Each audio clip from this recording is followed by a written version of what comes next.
Jaalalan Imo irratti argadhe achuma Imo irratti na jalaa hafe.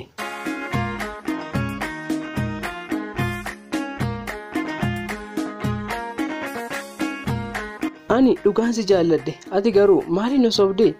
Maqaa koo yeroof himachuu hin barbaadu. Kan hin dhaladhe godina Horroo Guduruu Wallaggaa magaalaa Shaambuu ture. Ijoollummaa koorraa kaasee barnoota baay'ee ittiin jaalladhu. Abbaan koo yoo nutti eekkames ani waan tokko fudhachuu hin barbaadu. Harmeen koos ta'e obboloonni koo anatti baay'ee eekkamu. Barnoota koo akkan jaalladhuuf seeraan akkan barachuu qabu yeroo hundaa dabareedhaan na gorsu.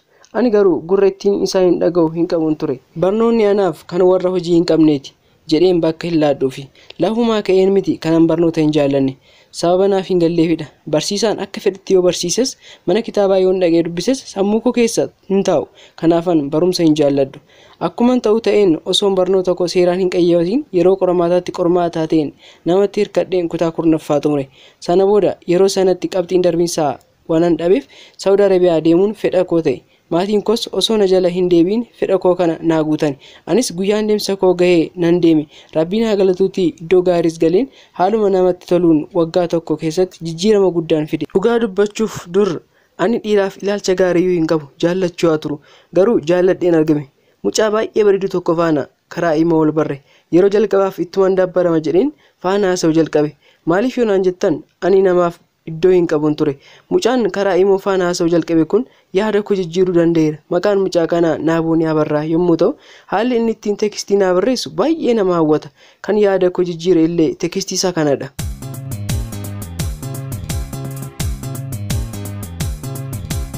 Osuma barreeffama wal dubbisnu adeemsa keessa walii bilbiluu jalqabne.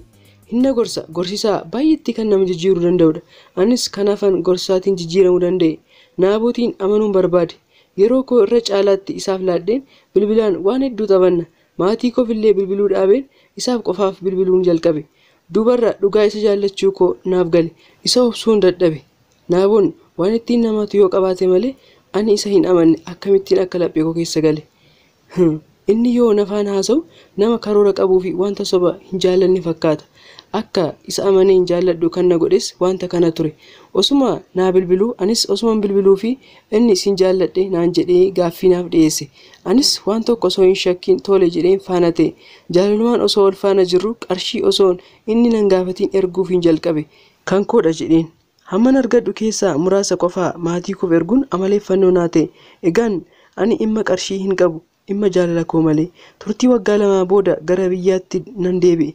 Naabooniin mucaa magaalaa Saqalaa ture. Anis akkan dhufeen isaa bilbileen wal arginaa gaafan jedhuuni tole naan jedhee akka magaalaa Shaambuu dhufee achitti wal agarru natti himee beellama naaf qabe. Guyyaa itti aanutti akka wal agarruuf. Anis tole jedheen guyyaa beellama keenya gaafan bilbiluu fi bilbilli isaa cufaadha. Daddabalee yaale naa bahuu hin dandeenye.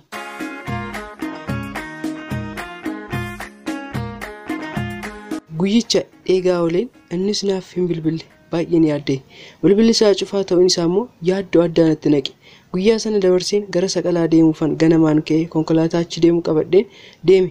Mana isaanii hin beeku garuu calluma jedheen bahee sokke. Achi ga'eenis namoota gaafadhee jennaan namni tasa isa beeku tokkollee hin jiru. Barbaadeen dhabee gale. Guyyaa sanaa kaasee bilbilli isaa hanga irraatti cufaadha. Ani yerichaaf baay'ee gaddeen ittiin dhukkubsadhee ture.